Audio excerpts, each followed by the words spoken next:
Patriots, I need your help. America needs your help. And former President Donald J. Trump needs your help.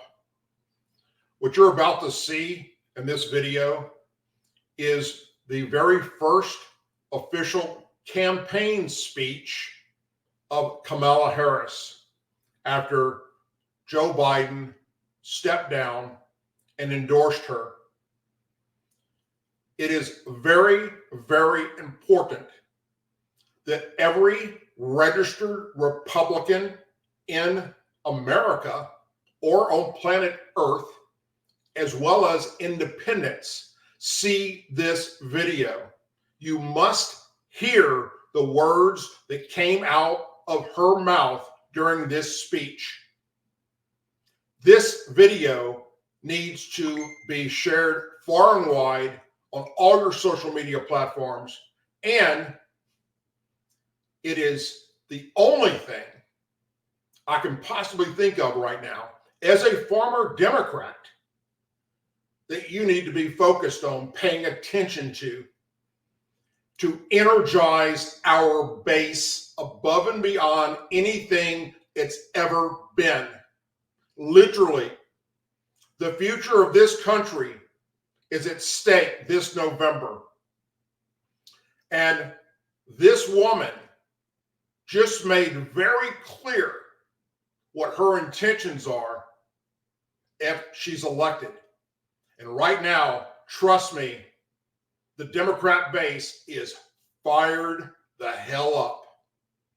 And this better get the Republican base and the independents fired up, or we lose in just a few short months.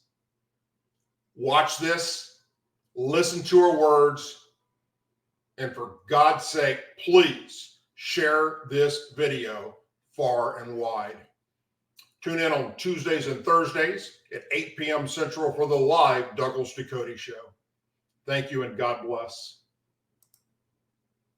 My distinct honor to introduce the first woman elected Vice President of the United States and the next President of the United States, Kamala Harris.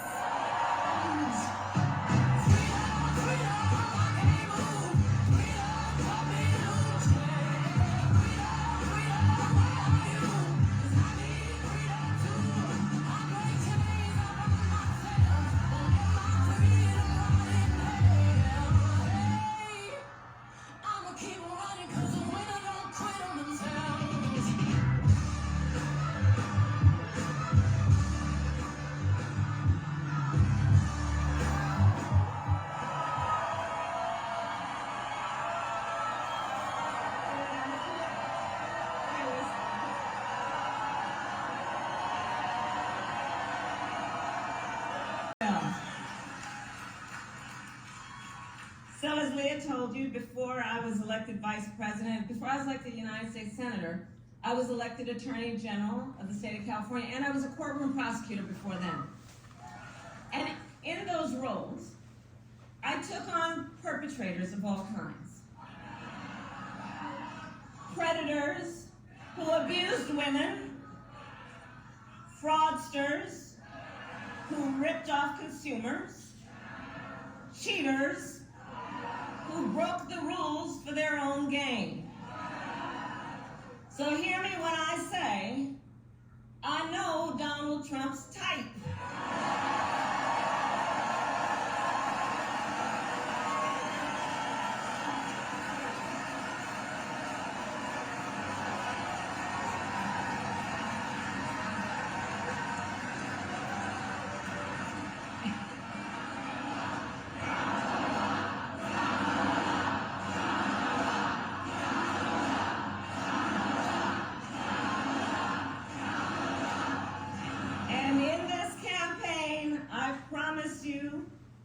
I will proudly put my record against his any day of the week.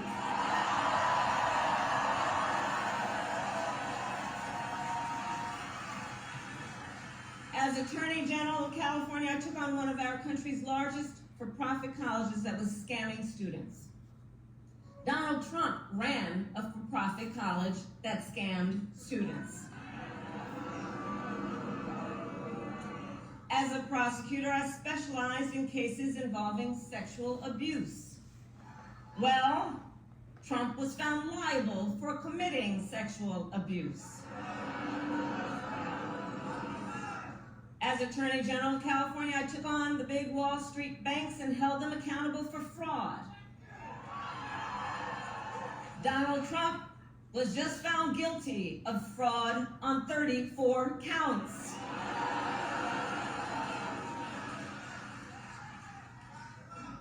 But let's also make no mistake, this campaign is not just about us versus Donald Trump.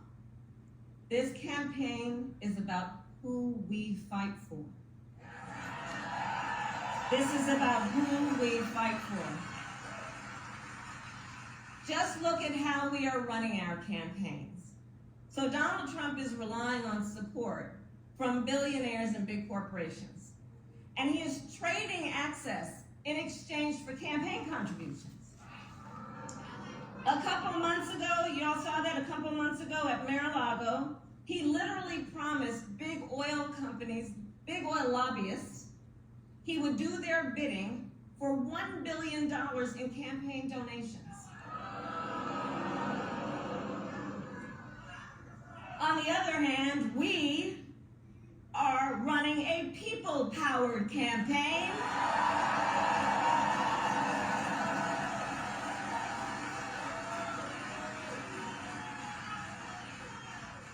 And we just had some breaking news. We just had the best 24 hours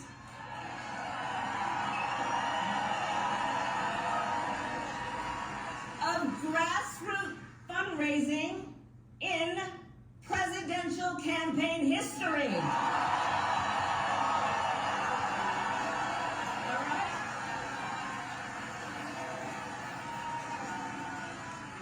And because we are a people-powered campaign, that is how you know we will be a people-first presidency. And Wisconsin, this campaign is also about two different visions for our nation. One, where we are focused on the future. The other, focused on the past. We believe in a future where every person has the opportunity not just to get by, but to get ahead.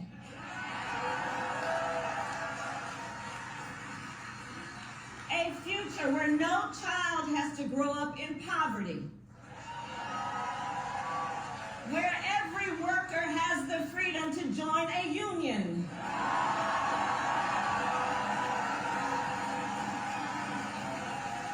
Where every person has affordable health care, affordable child care, and paid family leave. We believe in a future where every senior can retire with dignity. So all of this is to say, building up the middle class will be a defining goal of my presidency.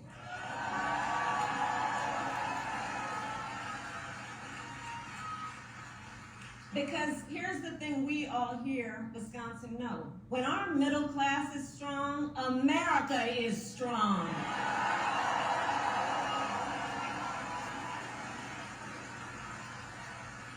But Donald Trump wants to take our country backward.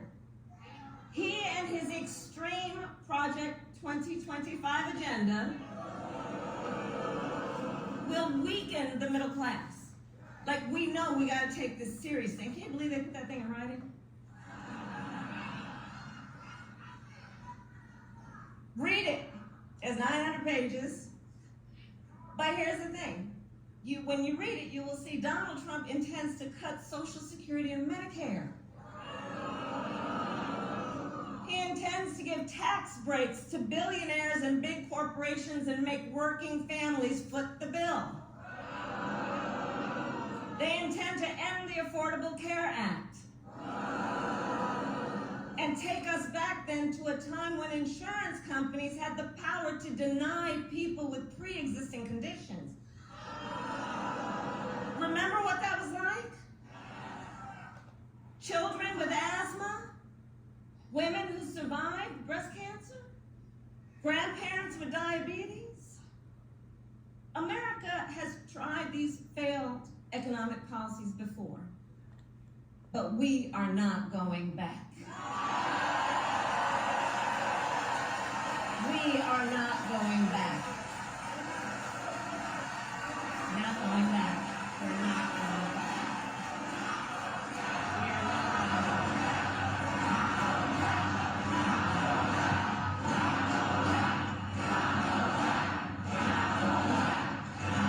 And I'll tell you why we're not going back. Because ours is a fight for the future.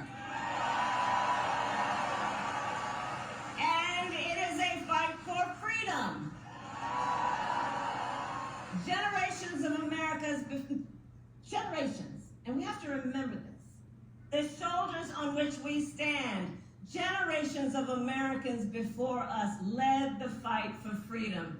And now, Wisconsin, the baton is in our hands.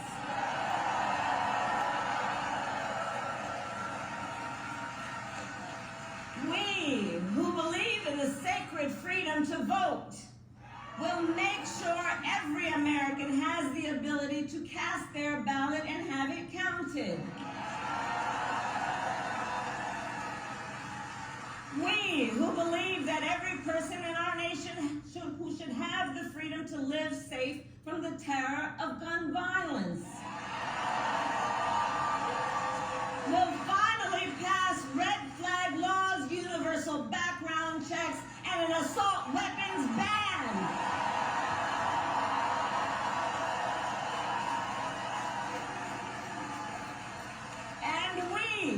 Who believe in reproductive freedom will stop Donald Trump's extreme abortion bans because we trust women to make decisions about their own body and not have their government tell them what to do.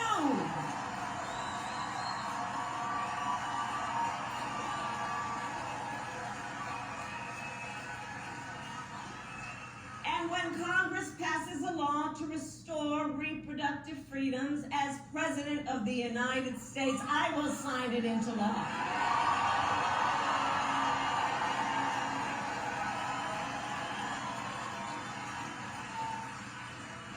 So, Wisconsin, ultimately in this election, we each face a question.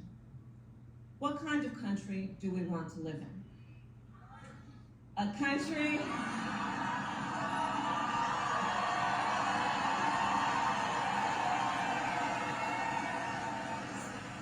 to your point, do we want to live in a country of freedom, compassion, and rule of law, or a country of chaos, fear, and hate? And here's the beauty of this moment. We each have the power to answer that question. The power is with the people. We each have the power to answer that question. And in the next 105 days, then we have work to do. We have doors to knock on, we have phone calls to make, we have voters to register, and we have an election to win.